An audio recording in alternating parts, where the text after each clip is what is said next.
अस्सलाम वालेकुम। मेरा नाम है मोहम्मद शाहज़ेब और आज हम अपने chapter cell structure and function को स्टार्ट करेंगे। और ये जो हमारे पास चैप्टर होगा ये एमडीकेट ओरिएंटेड है। ठीक है, एमडीकेट ओरिएंटेड हमारे पास चैप्टर है और इस चैप्टर के मतलब लेक्चर है और इस लेक्चर के अंदर हम वही सारी चीज़ें डिस्कस करेंगे जो नेसेसरी होंगी हमारे एमडीकेट के सिलेबस के लिए। ठीक है, तो आज का जो हमारा टॉपिक होगा वो होगा सेल वॉल के बारे में। सेल वॉल क्या होती है क्या नहीं होती उसको डिस्कस करना है, लेकिन उसको डिस्कस करने से पहले सबसे पहले क्योंकि हम तो एक नया चैप्टर स्टार्ट कर रहे हैं तो हमें क्या करना होगा, सेल का एक ओवरव्यू लेना होगा।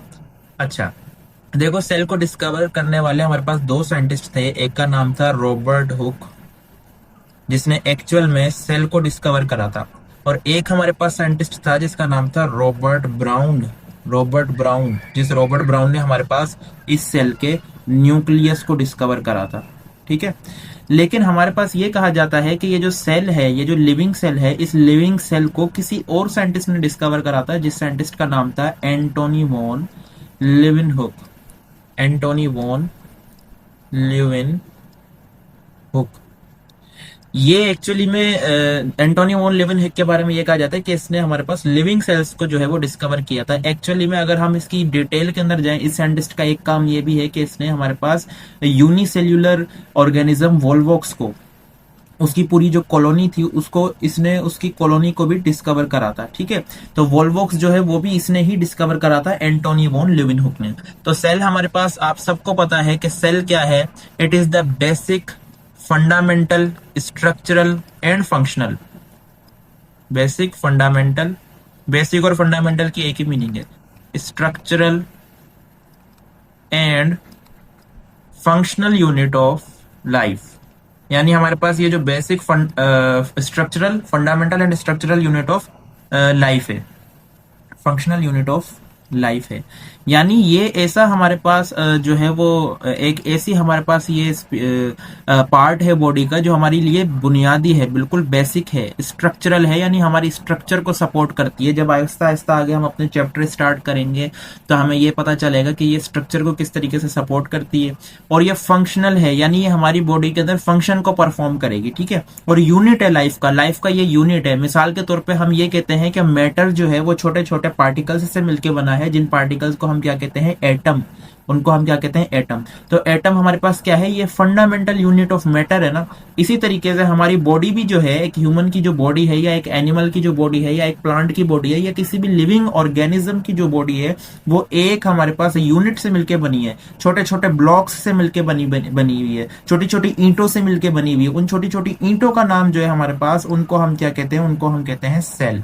तो यहाँ पे आपको सेल का जो है वो इंट्रो जो है वो आपको समझ आ चुका होगा। उसके बाद क्या था, हमारे पास दो साइंटिस्ट थे जिनका नाम था शेल्डन शेल्डन एंड शिवान।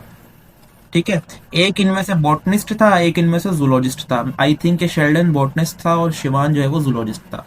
इन्होंने सबसे पहली पॉइंट यही दी कि भाई cell is the basic, fundamental and structural unit of life. इन्होंने सबसे पहली पॉइंट जो है हमारे पास ये दी। शेल्डन और शिवान जो है ये हमारे पास दूसरी पॉइंट जो है वो ये देते हैं कि all cells, all organisms are made up of one और मोर सेल। यानी या तमाम ऑर्गेनिज्म एक या एक से ज्यादा सेल से बने हुए होंगे। ठीक है, यानी इसका कहने का मकसद यहाँ पर ये था कि हमारे पास जितने भी ऑर्गेनिजम्स हैं वो या तो यूनिसेल्यूलर होंगे, आगे मैं लिख भी देता हूँ, या तो वो यूनिसेल्यूलर होंगे, या तो वो स्लैश लगा के, या तो वो मल्टी सेल्यूलर होंगे। इसके कहने का मतलब ये था, यानी जितने भी ऑर्गेनिजम्स हैं वो हमारे पास या तो एक सेल से बने हुए होंगे, वन सेल, या मोर देन वन सेल्स, एक सेल से ज्यादा बने हुए हो सकते हैं ऑर्गेनिजम्स। इसका कहने का मकसद ये था। तीसरी पॉइंट इन दोनों साइंटिस्ट ने जो है वो क्या दी थी, इन्होंने क्या कहा था, ऑल सेल्स। ये पॉइंट इनकी जो है वो लिमिटेशन है इनकी सेल थ्योरी की। इन्होंने ये कहा था कि ऑल सेल्स कम फ्रॉम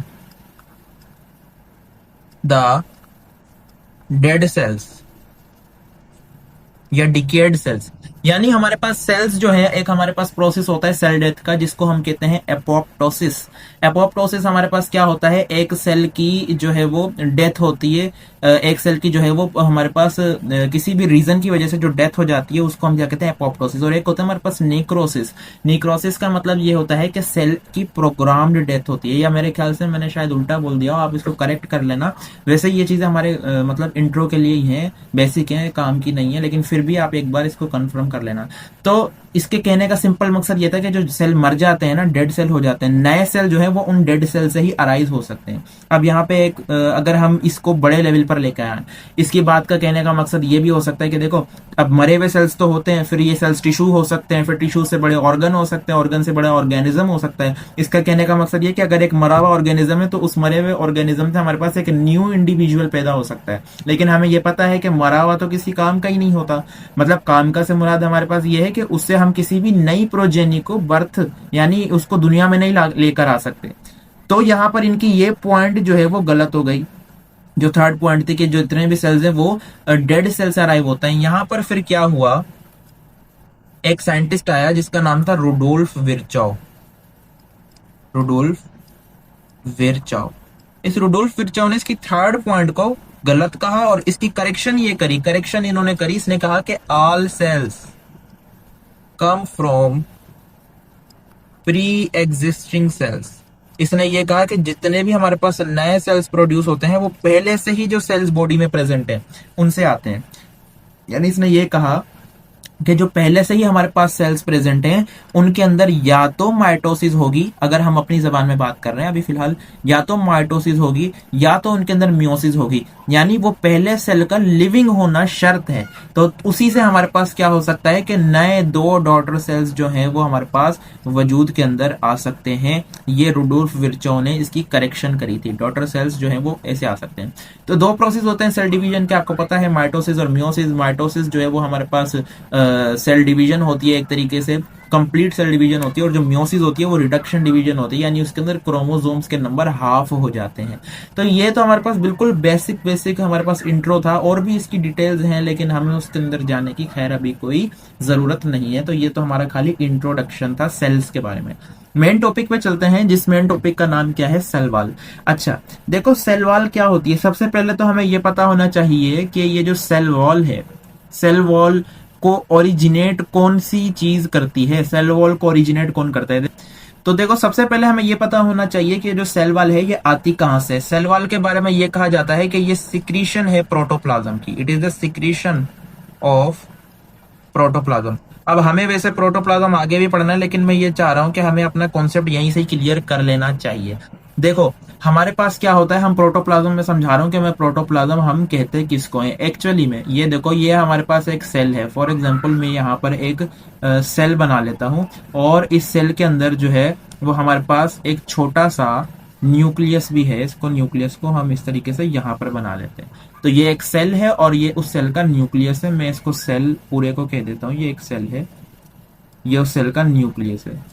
अच्छा देखो, हमारे पास क्या होता है, हमारे पास ये होता है कि इस सेल के अंदर इस जगह पर, यहाँ जहां पे मेरा ग्रीन कलर से आपको शो कर रहा हूं, इस जगह पर एक वाटरी फ्लूइड प्रेजेंट होता है। एक हमारे पास semi translucent fluid, granular fluid present होता है, जो फ्लूइड आपस में मूवमेंट भी कर रहा होता है। आगे हम चलो बहरहाल उसको पढ़ लेंगे। तो इस फ्लूइड का नाम क्या होता है, इस फ्लूइड को हम कहते हैं साइटोप्लाज्म, यानी सेल का फ्लूइड। प्लाज्म मतलब फ्लूइड, साइटो मतलब सेल का। तो ये वो फ्लूइड होता है जो सेल मेम्ब्रेन के अंदर और न्यूक्लियर मेम्ब्रेन के बाहर, यानी न्यूक्लियस से बाहर और सेल मेम्ब्रेन के अंदर या इनके बिटवीन लोकेटेड होता है। ऐसे हम फ्लूइड को साइटोप्लाज्म कहते हैं। और एक फ्लूइड होता है इस न्यूक्लियस में, जब आप इस न्यूक्लियस को देखोगे तो इसके अंदर भी हमारे पास इसी तरीके का एक फ्लूइड होता है। इस फ्लूइड को हम क्या कहते हैं, न्यूक्लियोप्लाज्म। इसको न्यूक्लियोप्लाज्म क्यों कहते हैं, क्योंकि ये न्यूक्लियस के अंदर हमारे पास पाया जाता है। न्यूक्लियो का मतलब क्या होता है, न्यूक्लियस, और प्लाज्म का मतलब क्या होता है, फ्लूइड। अब हमारी जो हमने बात करनी है, हमने तो प्रोटोप्लाज्म की करनी है। आप ये कह रहे हैं कि बिला वजह की क्या बातें कर रहा है, तो यहाँ पे ये देखें, ये साइटोप्लाज्म और न्यूक्लियोप्लाज्म को कलेक्टिवली हम क्या कहते हैं, प्रोटोप्लाज्म। ठीक है, तो यहाँ पे आपने इस बात को याद रखना है, क्या कि साइटोप्लाज्म और न्यूक्लियोप्लाज्म को हम कलेक्टिवली क्या कहते हैं, प्रोटोप्लाज्म कहते हैं। अब एक बात बताओ, प्रोटोप्लाज्म तो खुद एक तरीके से फ्लूइड्स का मिक्सचर है ना, तो कोई फ्लूइड किस तरीके से एक हमारे पास सेल वॉल को जो है वो जन्म दे सकता है।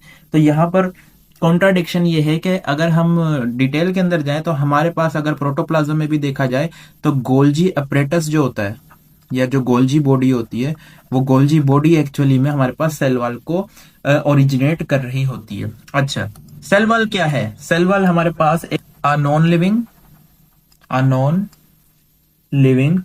रिजिड स्ट्रक्चर है। नॉन लिविंग रिजिड स्ट्रक्चर, ये हमारे पास क्या है? एक नॉन लिविंग रिजिड स्ट्रक्चर है। नॉन लिविंग मतलब कि इसके अंदर किसी भी किस्म का जान नहीं है, मतलब ये हमारे पास जो है वो लिविंग नहीं है। और दूसरा हमारे पास क्या है कि ये जो है हमारे पास एक रिजिड स्ट्रक्चर है, सख्त स्ट्रक्चर है, स्टिफ है ये हमारे पास, ठीक है, स्टिफ, ठीक है। ये हमारे पास क्या है? Cell wall. अच्छा, दूसरी बात क्या है कि ये हमारे पास आउटर कवरिंग होती है प्लाज्मा मेम्ब्रेन की। It is the outer covering of plasma membrane. Plasma membrane की आउटर कवरिंग होती है, outer covering of plasma membrane, ठीक है। यानी प्लाज्मा मेम्ब्रेन के जो बाहर वाली अगर कवरिंग होगी किसी भी ऑर्गेनिज्म के अंदर, तो उसको हम क्या कहेंगे? सेल वॉल, ठीक है। अच्छा, ये सेल के टाइप के ऊपर डिपेंड करती है। सेल के टाइप यानी अब मिसाल के तौर पे अगर मैं कहूं कि भाई प्लांट के अंदर भी सेल वॉल पाई जाती है, तो आप आगे से कहोगे कि फंगल के सेल के अंदर भी सेल वॉल पाई जाती है। फिर तीसरा बंदा आगे से कहेगा कि बैक्टीरियल सेल के अंदर भी पाई जाती है, तो चौथा कहेगा कि अलगल सेल के अंदर भी पाई जाती है। तो हम वन बाय वन चेक करते हैं कि कौन से सेल में किस तरीके से कौन सी सेल वॉल प्रेजेंट होती है। तो एक प्लांट सेल की आ जाएगी, उसके बाद हमारे पास अलगी सेल की आ जाएगी, उसके बाद हमारे पास जो है वो बैक्टीरियल सेल की आ जाएगी, और लास्ट में फंगल सेल की आ जाएगी, ठीक है। लास्ट में हमारे पास क्या आ जाएगी? फंगल सेल की। अच्छा, प्लांट सेल की जो हमारे पास सेल वॉल होती है वो हमारे पास बनी हुई होती है सेल्यूलोज से, हेमी सेल्यूलोज से और पेक्टिन से। सेल्यूलोज, हेमी सेल्यूलोज और पेक्टिन से, ठीक है। अच्छा, सेल्यूलोज जो है वो हमारे पास इसका मेन हमारे पास प्लांट की सेल वॉल का कंपोनेंट होता है।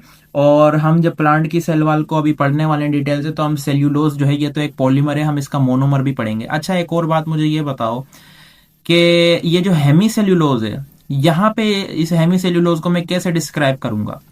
हेमी सेल्यूलोज को मैं किस तरीके से डिस्क्राइब करूंगा? अब आपको इसकी मैं एक आसान मिसाल इस तरीके से देता हूं, आपने उस मिसाल को समझने की और हजम करने की जरूर जो है वो आपने कोशिश करनी है। अब यहाँ पे आप कंसिडर कर लें कि ये एक सेल है, ठीक है। अब ये सेल है, लेकिन इस सेल के अंदर जो न्यूक्लियस है, मैंने उस न्यूक्लियस को ही अभी कंसिडर कर लिया है ये, या चलो न्यूक्लियस ही बना लेते हैं बड़ा सा। ये हमारे पास आ गया न्यूक्लियस। अच्छा, अब मुझे एक बात बताओ, जब आपने डीएनए के बारे में पढ़ा होगा, आपने हमारे पास ये जो जेनेटिक मटेरियल है आपने इसके बारे में पढ़ा होगा, तो आपने ये पढ़ा होगा कि जो डीएनए होता है, ये डीएनए जो है इसके अराउंड सराउंड हमारे पास प्रोटीन जो है वो क्वाइल्ड हुआ हुआ होता है। प्रोटीन जो है वो हेलिक्स की तरह हुआ हुआ होता है। जैसे मिसाल के तौर पे अगर ये हमारे पास डीएनए है, और अगर मैं इस तरीके से इसकी क्वाइलिंग करूं, तो हमारे पास ये जो मैं आपको येलो या ग्रीन कलर से दिखा रहा हूं, ये हमारे पास प्रोटीन होगा। और आपको इस प्रोटीन का नाम पता है? जब तक मैं ये प्रोटीन बना रहा हूं तब तक आप इसका नाम सोचो। ये इस तरीके से इस पे प्रोटीन होगा। ये तो मैं आपको इसे रफली दिखा रहा हूँ। एक डीएनए जो है का उसका स्ट्रैंड होता है, और उस स्ट्रैंड के स्ट्रैंड जो है वो इस प्रोटीन के मॉलिक्यूल के ऊपर बल खाता है, मतलब इस तरीके से बल खाता है, इस तरीके से बल खाता है। बल खा के फिर आगे जाता है, फिर दूसरे प्रोटीन के मॉलिक्यूल के पास जाता है, फिर उस पर बल खाता है। यानी इस तरीके से कॉइल अप होता है प्रोटीन के ऊपर। और ये एक्चुअली में डीएनए नहीं होता, ये हमारे पास हाँ सॉरी डीएनए नहीं होता है। तो ये डीएनए का मॉलिक्यूल क्या करता है? इस प्रोटीन के मॉलिक्यूल के ऊपर कॉइल अप होता है, और फिर जब ये एक स्ट्रक्चर बनती है तो बहुत ही कंडेंस हो जाती है। इसको हम कहते हैं क्रोमोसोम, ठीक है। बहरहाल ये एडिशनल चीज थी। तो हमने क्या बात करी? हमने कहा कि इस प्रोटीन का नाम आपके जहन में तो नहीं आया, या जिसके आगे वेल एंड वेरी गुड, इस प्रोटीन का नाम होता है हिस्टोन प्रोटीन। और ये हिस्टोन प्रोटीन न्यूक्लियस में पाया जाता है, ये बात आपने याद रखनी है। अच्छा, यानी हिस्टोन प्रोटीन जो है वो हमारे पास न्यूक्लियस में पाया जाता है। अब अगर आपसे एक और बंदा नेक्स्ट सवाल कर ले, वो आपसे ये पूछ ले कि मुझे ये बताओ कि न्यूक्लियस में तो दूसरे प्रोटीन भी पाए जाते हैं, तो आप मुझे उसके बारे में बताओ, वो कौन से प्रोटीन होते हैं। अब आप कहेंगे कि सर हमने तो न्यूक्लियस के अंदर पढ़ा है डीएनए, डीएनए के अलावा हमने आरएनए पढ़ा है और उसके अलावा हमने अपना क्रोमेटिन नेटवर्क पढ़ा है। बस यही चीजें पढ़ी हैं और कुछ ज्यादा हमने पढ़ी नहीं है। हम सादे से लोग हैं, हमें इतनी चीजों के बारे में नहीं पता। हमने कहा ठीक है। अच्छा, तो जो डीएनए होता है इसके ऊपर ये जो हमारे पास प्रोटीन है इसको हम कह रहे हैं हिस्टोन प्रोटीन। तो आपने उसको सीधा सा आंसर कहना है, बोलना है सर इतनी ज्यादा मिकदार है इस हिस्टोन प्रोटीन की, इसकी मिकदार इतनी ज्यादा है कि ये दूसरे प्रोटीन्स को मिमिक कर देता है। यार मिमिक करने से मेरी ये मुराद नहीं है कि उनकी एक्टिविटी या फंक्शन के ऊपर कोई असर डालेगा। इसका मतलब ये है कि वो नजर ही नहीं आते। यानी जितने भी प्रोटीन है हमारे पास न्यूक्लियस में वो सारे हिस्टोन है, लेकिन अगर हिस्टोन के अलावा कोई प्रोटीन है तो वो वही है जो हिस्टोन नहीं है, वो है नॉन हिस्टोन। तो आपने नॉन हिस्टोन कह के अपनी जान छुड़ा लेनी है। अब आप ये सर्च करने लग जाओ कि यार न्यूक्लियस में और कौन से प्रोटीन्स हैं, मुझे उसके बारे में सर्च करनी है, मेरा जवाब सही नहीं होगा, ये वो आपको वो नहीं कर देखना ना। तो आप इसको इस तरीके से कहो कि भाई हिस्टोन है, हिस्टोन के अलावा जितने भी प्रोटीन है न्यूक्लियस के अंदर वो नॉन हिस्टोन है। सेम कंडीशन को उठाओ, सेम कंडीशन को उठाओ और सेम कंडीशन को अप्लाई कर दो सेल वॉल के अंदर। सेम कंडीशन को उठाते हैं और इस सेम कंडीशन को हम अप्लाई कर देते हैं किसमें, सेल वॉल के अंदर। ठीक है, आपने क्या करा, आपने ये देखा कि प्लांट जो है उसकी सेल वॉल के अंदर क्या पाया जा रहा है, सेल्यूलोज। तो अब आपने यहाँ पे ये कहना है कि आपसे कोई पूछे हेमी सेल्यूलोज क्या होता है, आपने हेमी सेल्यूलोज के बारे में कहना है कि भाई सेल्यूलोज के अलावा जो भी सेल्यूलोज का पाया जाएगा टाइप, उसको हम क्या कहेंगे, हेमी सेल्यूलोज कहेंगे। आगे चल के जब हम प्लांट की सेल वॉल पढ़ेंगे तो उसकी स्ट्रक्चर के अंदर हम ये पढ़ेंगे कि ये हेमी सेल्यूलोज मजीद किन चीजों से बना हुआ होता है, ये पेक्टिन मजीद किन चीजों से बना हुआ होता है, ये सेल्यूलोज मजीद किन चीजों से बना हुआ होता है। इट मींस के सेल्यूलोज का मोनोमर क्या है। ठीक है, अच्छा ये तो हमें बात समझ आ गई कि प्लांट की सेल वॉल मेनली तौर पे सेल्यूलोज से बनी हुई होती है। आगे चलते हैं, अब आ गई अलगी की सेल वॉल। अलगी की सेल वॉल के अंदर भी कोई इतना बड़ा डिफरेंस नहीं है, ये भी मेनली तौर पे आम तौर पे सेल्यूलोज की ही बनी हुई होती है। ठीक है, हमें इसके अंदर ज्यादा मत्था मारने की जरूरत नहीं है। अच्छा, bacterial cell wall. Bacterial cell wall जो है ये बनी हुई होती है पेप्टाइडोग्लाइकेन से, पेप्टाइडोग्लाइकेन से। यानी हमारे पास ये पेप्टाइडोग्लाइकेन जो है हमारे पास इस मॉलिक्यूल से बनी हुई होगी। इसको हम म्यूरिन भी कहते हैं, म्यूरिन। यानी बैक्टीरिया की सेल वॉल जो है वो या तो म्यूरिन से बनी हुई होगी या तो पेप्टाइडो, मतलब है दोनों एक ही चीजें, हमने बस इनके नाम चेंज कर रखे हैं। और कंप्लीट सेल वॉल, पूरे बैक्टीरिया के ऊपर जो सेल वॉल पाई जाएगी उस पूरी कंप्लीट सेल वॉल को हम क्या कहते हैं, उसको हम कहते हैं सक्यूलस। ठीक है, सक्यूलस, यानी पूरे बैक्टीरिया के ऊपर जो सेल वॉल पाई जाती है उसको हम क्या कहते हैं, सक्यूलस कहते हैं। बहरहाल ये कुछ इंपॉर्टेंट चीजें हैं। उसके बाद आपने देखना है फंगल सेल वॉल। फंगस की जो सेल वॉल होती है ये बनी हुई होती है काइटिन से, काइटिन से बनी हुई होती है। अब ये काइटिन हमारे पास क्या है, ये नाइट्रोजन कंटेनिंग पॉलीसेक्राइड है, नाइट्रोजन कंटेनिंग पॉलीसेक्राइड है, नाइट्रोजन कंटेनिंग पॉलीसेक्राइड। ठीक है, नाइट्रोजन कंटेनिंग पॉलीसेक्राइड है, आगे आप लिख लीजिएगा। ठीक है, अगर हम बात करें कि ये जो नाइट्रोजन कंटेनिंग पॉलीसेक्राइड है इसकी मुझे बताओ कि है क्या ये एक्चुअली में, तो हम अब जरा इसकी थोड़ी डिटेल देख लेते हैं, ज्यादा डिटेल नहीं देखेंगे। इसका अगर फॉर्मूला है, अगर आप सिंध के स्टूडेंट हैं तो सिंध के अंदर इसका फॉर्मूला लिखा है C8H13O5N। ये हमारे पास इसका फॉर्मूला लिखा हुआ है आमतौर पे, और इसको आमतौर पे सिंध की बुक में लिखा हुआ है N acetyl glucose amine, glucose amine, इसको ये लिखा हुआ है एन एसिटाइल ग्लूकोज एमाइन। अगर इसके बारे में और देखें डिटेल के अंदर तो हमने यहाँ पे ये सिंध की बुक में ही लिखा हुआ है कि ये एक अमाइड डेरिवेटिव है ग्लूकोज का, ये एक अमाइड डेरिवेटिव है ग्लूकोज का। ठीक है, अमाइड डेरिवेटिव है ग्लूकोज का। और कुछ एडिशनल चीज इसके बारे में ये है कि ये सेकंड मोस्ट अबंडेंट पॉलीसेक्राइड है, ये सेकंड मोस्ट अबंडेंट पॉलीसेक्राइड है after cellulose, most abundant polysaccharide है आफ्टर सेल्यूलोज।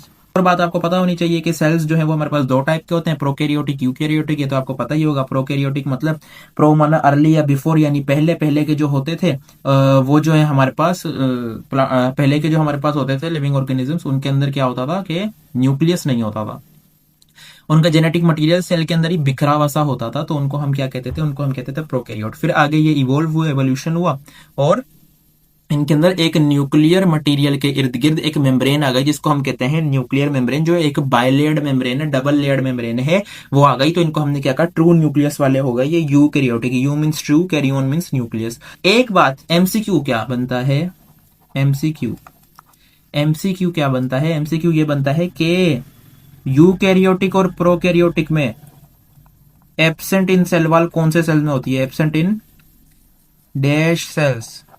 अब यहाँ पे आपने दो कंडीशन निकालनी है, एक तो हमारे पास आ जाएंगे कौन से, एक आ जाएंगे प्रोकैरियोटिक। कि प्रोकैरियोटिक में सेल वॉल जो है वो एब्सेंट कौन से में होती है? Cell wall is absent in dash cell. अब प्रोकैरियोटिक में भी देखेंगे हम, यूकैरियोटिक में भी देखेंगे। यूकैरियोटिक के अंदर अगर हम बात करें तो हमारे पास जो एनिमल सेल होता है, सिर्फ और सिर्फ ये एनिमल सेल जो है उसके अंदर ये एब्सेंट होती है। ठीक है, प्लांट सेल में होती है, उसके अलावा दूसरे दीगर सेल्स होते हैं उनके अंदर होती है, और प्रोकैरियोटिक सेल्स में तमाम में होती है। सिर्फ एक बैक्टीरिया है हमारे पास जिसके पास सेल वॉल नहीं है, उसको हम कहते हैं माइकोप्लाज्मा। इसको हम कहते हैं माइकोप्लाज्मा। तो आपने ये बात बिल्कुल बिल्कुल याद रखनी है। चलो जी, आगे जो हमारा, अब हमने जो बुक के अंदर डिटेल पढ़नी है, यहां तक उम्मीद है आपको बात समझ आ गई होगी। बुक की जो डिटेलिंग है वो है टोटली प्लांट की सेल वॉल के ऊपर। तो अब हमने जो चीज डिस्कस करनी है वो है प्लांट सेल वॉल।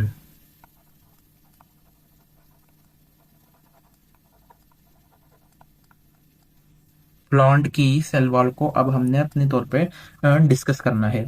सबसे पहली बात ये, सबसे पहली बात कि मेनली बनी हुई होती है सेल्यूलोज की। It is mainly made up of cellulose. Mainly ये किसकी बनी हुई होती है? सेल्यूलोज की। और सेल्यूलोज हमारे पास क्या है? ये एक पॉलीमर है। ठीक है, पॉलीमर है। अगर हम बात करें कि इस सेल्यूलोज का, अभी हमने ऊपर बात करी थी ना कि इसका मोनोमर भी होता है, इस सेल्यूलोज के मोनोमर की बात करें, यानी प्लांट के सेल के अंदर ये जो सेल्यूलोज है ये किन छोटे छोटे मॉलिक्यूल से मिलकर मोनोमर यानी सिंगल यूनिट से मिलकर एक पॉलीमर यानी बहुत सारे यूनिट्स वाला एक बड़ा मॉलिक्यूल बन गया है। तो इसका नाम होता है beta D glucose. Beta D glucose, ये इसका हमारे पास क्या होता है? मोनोमर होता है। किसका? सेल्यूलोज के पॉलीमर का। तो सेल्यूलोज पॉलीमर जो है उसका यूनिट, सॉरी, मोनोमर क्या है? Beta D glucose. इसके अंदर जो है सेल्यूलोज के अलावा हमारे पास हेमी सेल्यूलोज भी होता है। अभी हम ऊपर बात करके आए हैं, हेमी सेल्यूलोज भी होता है जो हमारे पास दो शुगर्स से मिलकर बना हुआ होता है। एक शुगर का नाम होता है एराबिनोज और एक शुगर जो होती है उसका नाम होता है मेनोज। ठीक है, वगैरह वगैरह वगैरह। आगे हमें मेन तो ये दो देखनी थी, आगे अब आगे जो है वो हमारा इतना ज्यादा इसके अंदर काम नहीं है। यहाँ पे ये एक चीज कही जाती है कि अगर हम बात करें कि प्लांट की सेल वॉल किसने डिस्कवर करी, तो प्लांट की सेल वॉल डिस्कवर करी थी रॉबर्ट हुक ने। ठीक है, रॉबर्ट हुक ने डिस्कवर करी थी इन द ईयर 1665 में। और इसने हमें ये बताया था, इसने इसने ये किस चीज के अंदर डिस्कवर करी थी? इसने ये डिस्कवर करी थी नॉन लिविंग सेल के अंदर। इसकी हम अगर डिटेलिंग की बात करें तो इसने क्या देखा था? इसने ये देखा था कि इसने हमारे पास जो है वो एक कॉर्क का स्लाइस लिया था, स्लाइस ऑफ कॉर्क लिया था। इसने स्लाइस ऑफ कॉर्क लिया था। अब अगर आपको नहीं पता कि स्लाइस ऑफ कॉर्क क्या है तो हम आपको बताते चलें कि जो वाइन की बोतल होती है, जो बियर की बोतल होती है, अल्कोहल की बोतल होती है, ठीक है, उस बोतल को क्लोज करने के लिए उसके ऊपर एक ढक्कन लगाया जाता है। उस बोतल को क्लोज करने के लिए उसके ऊपर एक ढक्कन लगाया जाता है, और वो जो ढक्कन होता है वो हमारे पास किस चीज का होता है? वो लकड़ी का बना हुआ होता है। ठीक है, ये जो ढक्कन होता है ये बना हुआ होता है लकड़ी का, वुड का। ठीक है, लेकिन ये ऐसी वुड होती है जो पोरस होती है अंदर से, यानी मैं आपको बताऊं तो ये अंदर से बिल्कुल खाली होती है, खोखली होती है। खोखली से मेरी मुराद ये है कि इसके अंदर जितना भी इसका मटेरियल है, सेल, साइटोप्लाज्म वगैरह, माइटोकॉन्ड्रिया, सब मरा हुआ होता है। सिर्फ इसके अंदर हार्ड मटेरियल बचा होता है जिसको हम क्या कहते हैं? Cell wall. तो इसको हम बोलते हैं कॉर्क। ठीक है, तो स्लाइस ऑफ कॉर्क लिया इसने, पूरी कॉर्क का एक स्लाइस लिया, उसको माइक्रोस्कोप के अंदर इसने क्या करा? ऑब्जर्व करा रॉबर्ट हुक ने। और इसने क्या देखा? इसको इस तरीके से शहद की मक्खी की शहद की मक्खी की जाल की तरह, हनी कॉम्ब की तरह इसको इस तरीके से स्ट्रक्चर्स नजर आई। इस तरीके से इसको स्ट्रक्चर्स नजर आई, इसको इस तरीके से स्ट्रक्चर्स नजर आई। ठीक है, इसको इस तरीके से स्ट्रक्चर्स नजर आई। बहरहाल अब हम इतना ज्यादा नहीं बनाते, इसको यहां तक बना देते हैं। तो इसको ये स्ट्रक्चर्स नजर आई। इसने कहा कि हाँ, ये जो इसको स्ट्रक्चर्स नजर आई हैं ये क्या है? ये हमारे पास है सेल वॉल। अच्छा, अब अगर आपका यहाँ पे कोई सवाल है कि इसको यहाँ पे ऑर्गेनली क्यों नहीं नजर आया, इसको यहाँ पे इसके माइटोकॉन्ड्रिया, क्लोरोप्लास्ट, वैक्यूल, ये चीजें क्यों नहीं नजर आई? तो यहाँ पे सीधा सीधा जवाब है, आप में से कहेंगे कि भाई इसके पास ना अल्ट्रा माइक्रोस्कोप नहीं, अल्ट्रा मैग्निफिकेशन नहीं थी, यानी इलेक्ट्रॉन माइक्रोस्कोप नहीं था, यानी ऐसा माइक्रोस्कोप नहीं था जिसकी मैग्निफिकेशन 10,000 टाइम्स हो एज ऑफ कंपाउंड माइक्रोस्कोप। तो ऐसी बात नहीं है, ऐसी बात नहीं है कि इसके पास इलेक्ट्रॉन माइक्रोस्कोप नहीं था। बात यह है कि वो जो स्लाइस ऑफ कॉर्क होता है ना, ये इस स्लाइस ऑफ कॉर्क को सुखा के अच्छे तरीके से धूप के अंदर इस लकड़ी को सुखा के फिर इसका ये कॉर्क का ढक्कन बनाया जाता है, इस बोतल का, वाइन का, बियर का, इसका शराब का ढक्कन बनाया जाता है। जब इसको हम सुखा देंगे, जब इस प्लांट की वुड को न्यूट्रिशन नहीं मिलेगा, इस प्लांट की वुड को वाटर नहीं मिलेगा, सनलाइट नहीं मिलेगी, तो इसका क्या होगा, सारा पानी एवापोरेट हो जाएगा और पीछे जो ड्राई वेट बचेगा उसको हम कहेंगे cell wall. That is the simple reason कि हमें यहाँ पे ऑर्गेनली या माइटोकॉन्ड्रिया जितने भी हैं, न्यूक्लियस वगैरह कुछ भी क्यों नजर नहीं आया। तो इसने इस तरीके से इसकी डिस्कवरी करी। तो अब हमने कंपोनेंट्स ऑफ सेल वॉल के बारे में डिस्कस करना है। ये तो हमने इसकी डिस्कवरी सी थोड़ी सी देख ली, अब हम डिस्कस करते हैं कंपोनेंट्स ऑफ सेल वॉल। और ऑब्वियसली हम किसकी कंपोनेंट सेल वॉल के पढ़ेंगे, प्लांट सेल के उसकी सेल वॉल के कंपोनेंट्स पढ़ेंगे। तो कंपोनेंट्स ऑफ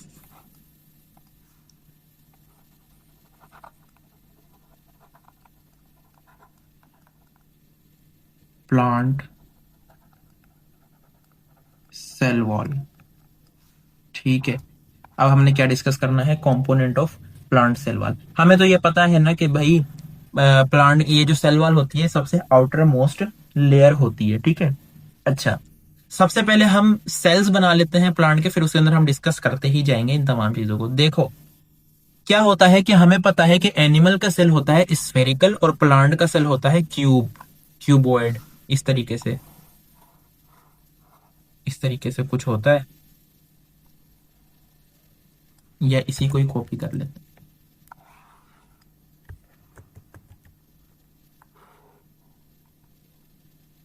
ठीक है, तो ये हमारे पास क्या हो गए, दो प्लांट के सेल हो गए, ठीक है। इसको हम कह देते हैं ए और इसको हम कह देते हैं बी।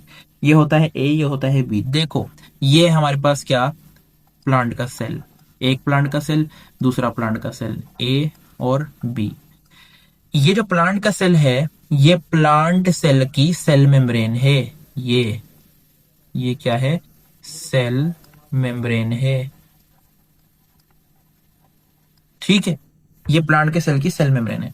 अब क्या होता है कि इस सेल मेम्ब्रेन से बाहर, इस सेल मेम्ब्रेन से बाहर हमारे पास एक और नॉन लिविंग स्ट्रक्चर सी बन जाती है, नॉन लिविंग स्ट्रक्चर सी बन जाती है, जिस नॉन लिविंग स्ट्रक्चर को हम कहते हैं प्राइमरी सेल वॉल। इस नॉन लिविंग स्ट्रक्चर को हम क्या कहते हैं, प्राइमरी सेल वॉल, ठीक है। तो ये जो हमारे पास स्ट्रक्चर बनी है बाहर वाली, इसको हम क्या कहेंगे, प्राइमरी सेल वॉल। सबसे बाहर यही होगी, प्राइमरी सेल वॉल, ठीक है, प्राइमरी सेल वॉल। क्या होता है कि ये जो प्राइमरी सेल वॉल है, इसी तरीके से, सेम तरीके से दूसरे प्लांट के सेल के अंदर भी इसी तरीके से ये सेल वॉल बन जाएगी, जिसको हम क्या कह रहे हैं, इसको हम कह रहे हैं प्राइमरी सेल वॉल। ये इस तरीके से दूसरे प्लांट के सेल के अंदर भी बन गई, और इसको हमने क्या कहा, इसको हमने कह दिया प्राइमरी सेल वॉल, ठीक है। थोड़ा सा बराबर कर लें इसको, हाँ जी, यस। तो ये क्या हो गई, प्राइमरी सेल वॉल हो गई। अच्छा, अब इनके बीच में क्या होता है कि इन सेल्स के अंदर, यहां पर प्राइमरी सेल वॉल के अंदर किसी एक सेल की हम उठा लेते हैं, उसके अंदर क्या होता है कि कुछ डिपोजिशंस शुरू हो जाती हैं, हेमी सेल्यूलोज की, पैक्टिन की या सेल्यूलोज की। और ये हमारे पास एक थिक, एक और नई लेयर बना लेते हैं, जिस न्यू लेयर को हम क्या कहते हैं, सेकेंडरी सेल वॉल। इसको हम क्या कहते हैं, सेकेंडरी सेल वॉल। और ये as compare to primary cell wall क्या होती है, ये as compare to primary cell wall thicker होती है, स्ट्रॉन्ग होती है। जबकि हम दूसरे सेल में नहीं बनाते, हमने क्योंकि डिफरेंशिएट करना है ए और बी सेल को। अब क्या होता है, इन दोनों सेल्स को आपस में भी तो जोड़ के रखना है, तो दो ईंटों को जोड़ने के लिए बीच में सीमेंट रिक्वायर्ड होता है। तो एक सीमेंटिंग मटेरियल होगा बीच में, और उस सीमेंटिंग मटेरियल को, उस सीमेंटिंग मटेरियल को हम क्या कहते हैं, उसको हम कहते हैं मिडल लेमिला, उसको हम कहते हैं मिडल लेमिला। तो मिडल लेमिला एक्चुअली में क्या है, ये एक सीमेंटिंग मटेरियल है, एक ज्वाइनिंग मटेरियल है, एक ग्लू टाइप है, जो दो प्लांट के सेल को आपस में जोड़ लेती है।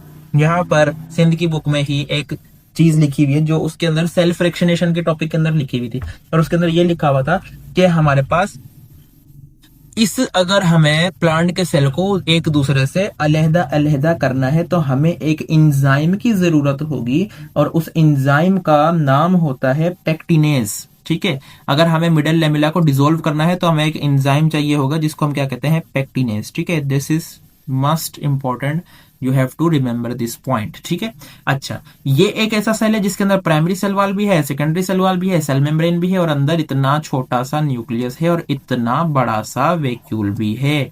ठीक है, इसको हम जरा सही से बना लेते हैं। ठीक है, और ये भी उसी तरीके से सेल है, इसके अंदर भी छोटा सा न्यूक्लियस है, बड़ा सा वैक्यूल है, और क्या है कि एक प्राइमरी सेल वॉल ही है, बस एक प्राइमरी सेल वॉल ही है ओनली।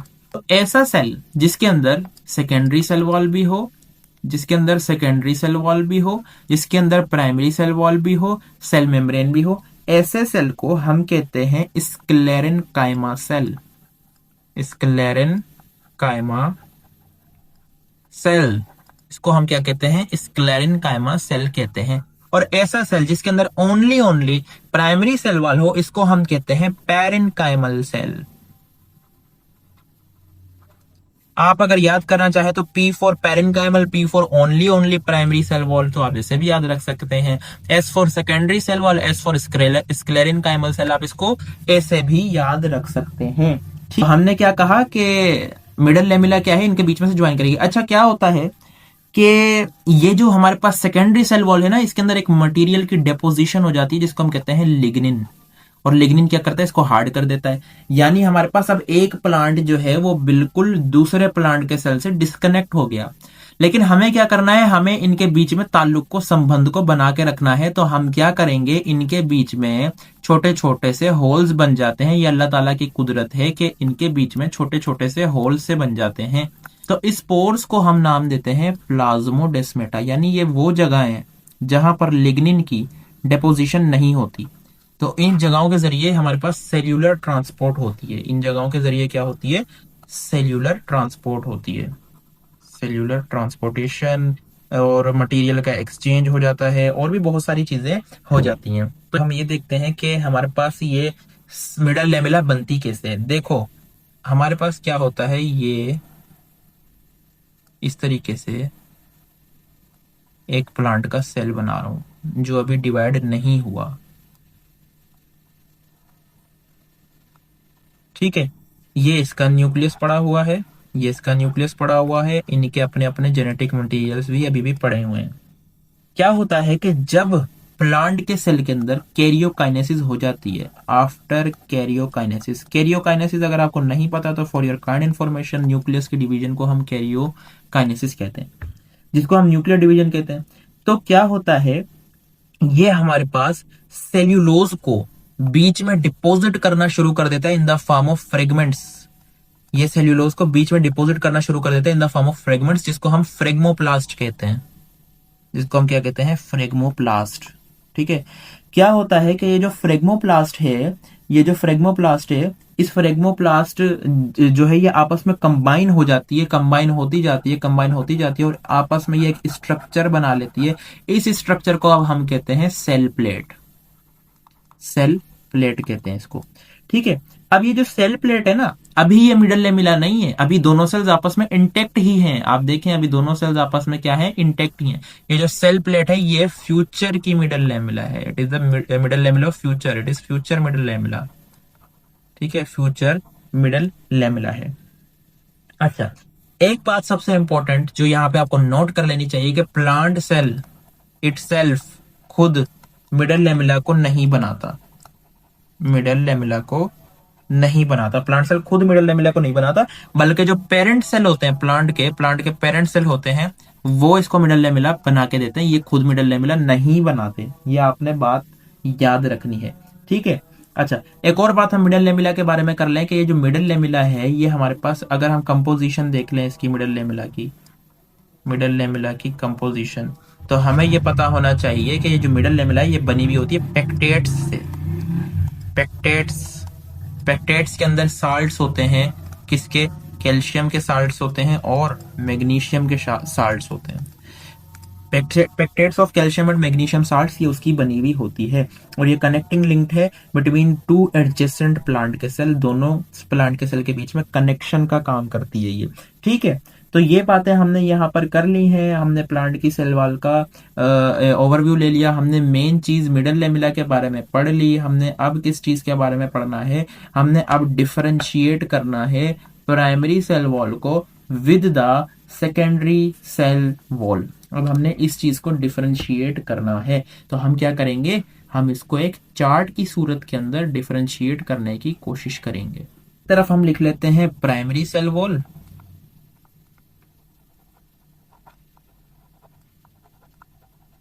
और एक तरफ हम लिख लेते हैं सेकेंडरी सेल वॉल।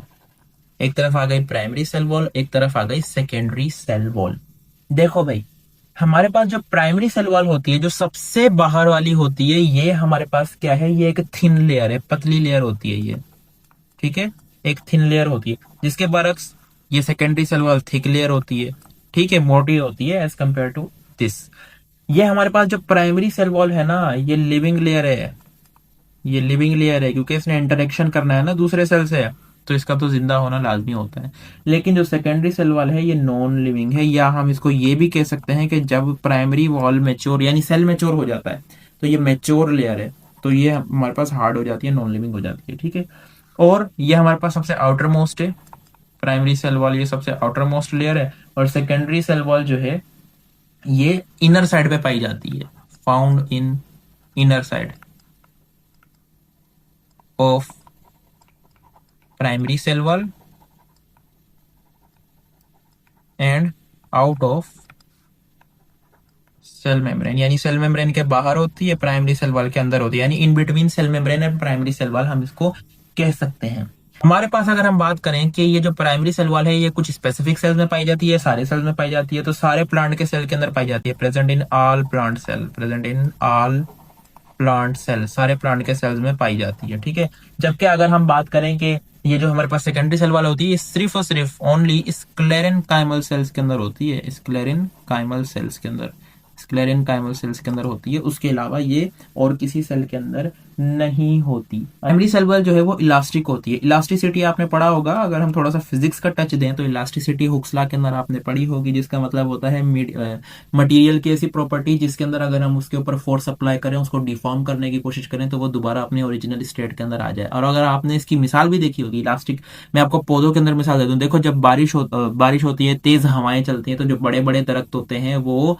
अगर मैं आपको यहाँ से दिखाऊं ऐसे इस तरीके से, ये एक दरख्त है, जब हवा चलेगी यहाँ से इस तरीके से हवा पड़ी इनके ऊपर, तो क्या होगा?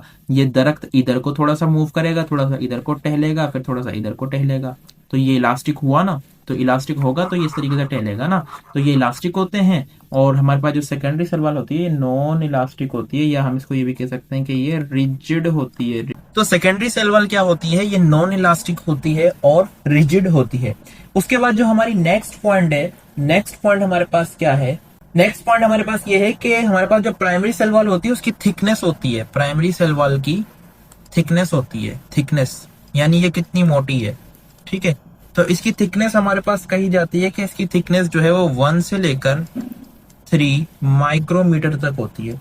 1 से लेकर 3 माइक्रोमीटर तक होती है। ये आपने जो है इस पॉइंट को याद रखना है। और इसकी सेकेंडरी सेल वॉल की थिकनेस, क्योंकि हमने आपसे पहले ही कहा कि ये स्टार्टिंग पॉइंट में पहले क्या कहा था कि ये थिक होती है यानी मोटी होती है as compare to the primary cell wall, तो इसकी थिकनेस ज्यादा होती है as compare to the primary cell wall. Approximately 5 से लेकर 10 माइक्रोमीटर तक होती है। ठीक है, तो ये दोनों पॉइंट आपको याद रहने चाहिए। अच्छा, अब वाटर की कंसंट्रेशन की अगर हम बात करें तो वाटर की कंसंट्रेशन अगर हम प्राइमरी सेल वॉल के अंदर देखें तो इसके अंदर वाटर की कंसंट्रेशन अराउंड 60% होती है, अराउंड 60% होती है। और सेकेंडरी सेल वॉल के अंदर जो है वो वाटर की कंसंट्रेशन अराउंड H2O की कंसंट्रेशन अराउंड 40% होती है।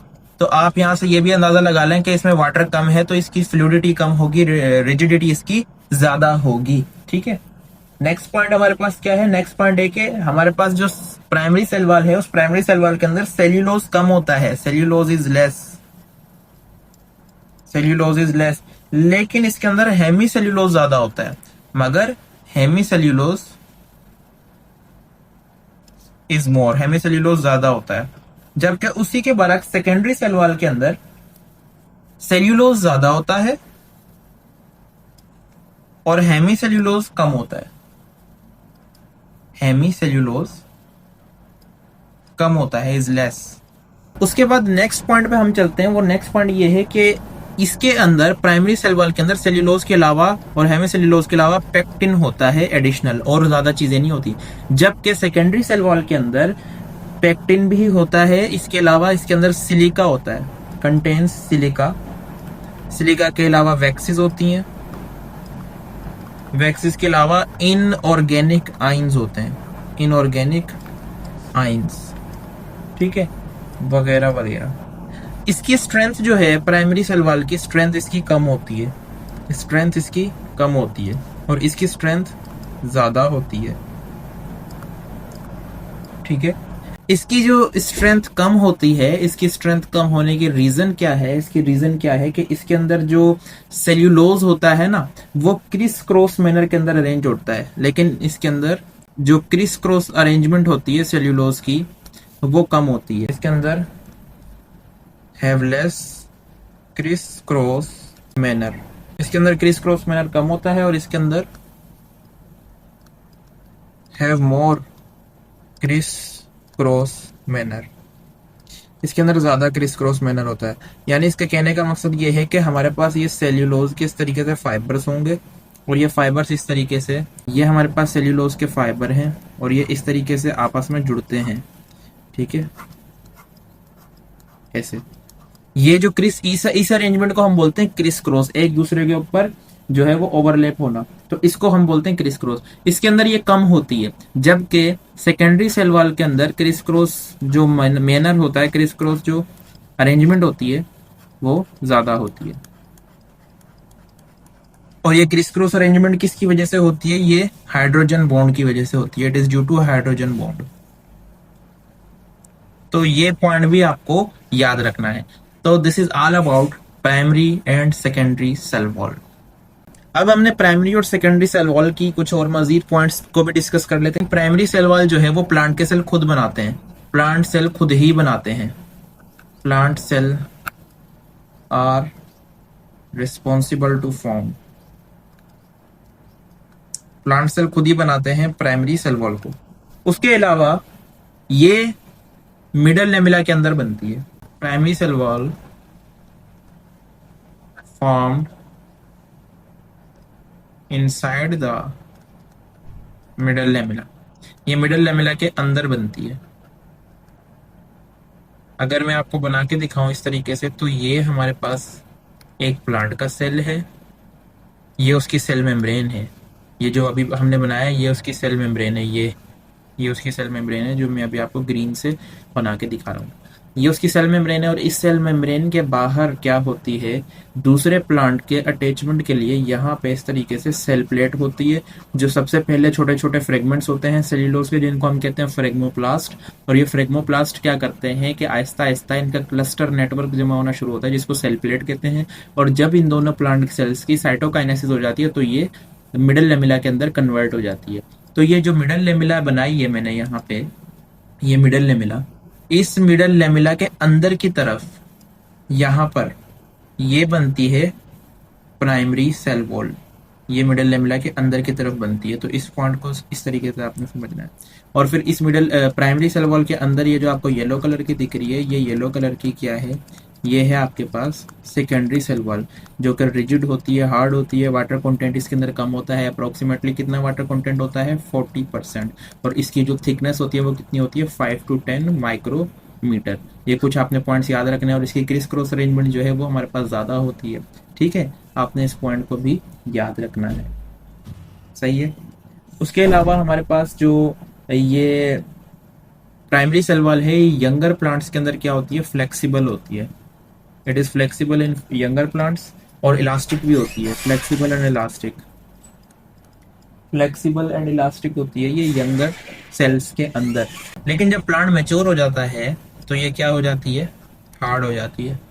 जब प्लांट मैच्योर हो जाता है तो ये क्या हो जाती है, हार्ड हो जाती है। और एक और बात, जो हमारे पास प्राइमरी सेल वॉल का मटेरियल होता है, इसका जो मटेरियल होता है वो किससे बना हुआ होता है, वो बना हुआ होता है प्रोटोप्लास्ट से,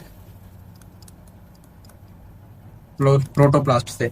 अब हमने एक बात पढ़ी थी सेल वॉल के टॉपिक को स्टार्ट करने से पहले कि cell wall is originated by protoplasm, जिसके अंदर मैंने आपको समझाया था कि प्रोटोप्लाज्म क्या होता है। अब मैं आपको यहाँ पे प्रोटोप्लास्ट भी समझा ही देता हूँ। देखो ये है एक प्लांट का सेल, प्लांट का सेल है, ये व्हाइट कलर की जो है ये है उस प्लांट सेल की सेल मेम्ब्रेन, उस प्लांट सेल की सेल मेम्ब्रेन है।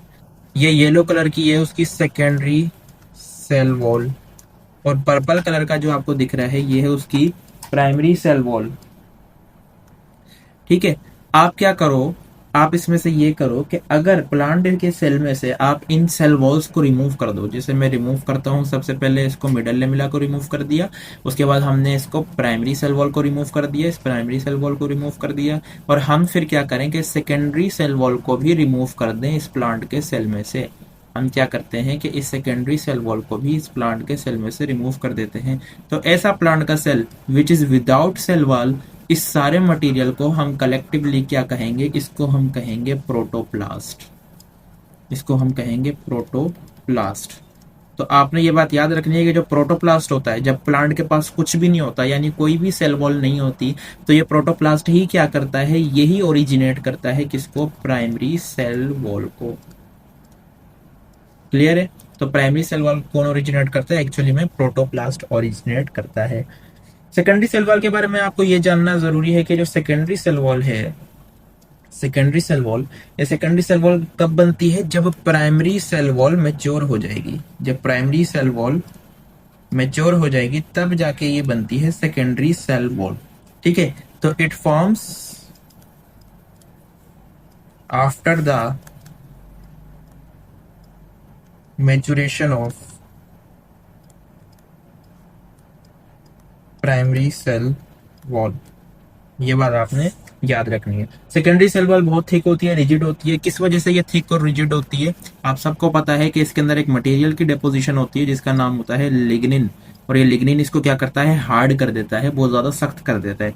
इसी वजह से आपको पता है लकड़ी भी बहुत ज्यादा हार्ड होती है।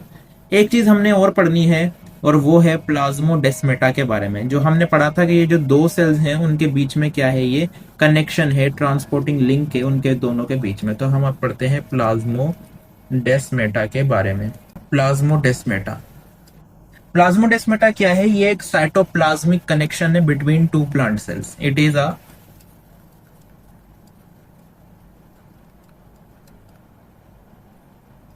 Cytoplasmic connection between two plant cells, या आप इसको टू एडजेसेंट प्लांट सेल्स भी कह सकते हो। अब हमें हमारे से अगर कोई सवाल पूछे कि इस प्लाज्मोडेस्मेटा को फॉर्म करने में किसका हाथ होता है, तो आपने ये बात याद रखनी है कि एंडोप्लाज्मिक रेटिक्यूलम इसको बनाने में हेल्प करता है। Endoplasmic reticulum helps in the formation of plasmodesmata. ठीक है, in the formation of plasmodesmata. उसके बाद हम अगर बात करें कि इस प्लाज्मोडेस्मेटा का काम क्या होता है, तो इसका काम ये होता है कि ये H2O की यानी वाटर की ट्रांसपोर्टेशन करता है सेल के अंदर। एक पाथवे कहलाता है, ये बॉटनी के टॉपिक है, जिसको हम कहते हैं सिम्प्लास्टिक पाथवे। ठीक है, सिम्प्लास्टिक पाथवे। इस सिम्प्लास्टिक पाथवे को हम कहते हैं up hill movement of water.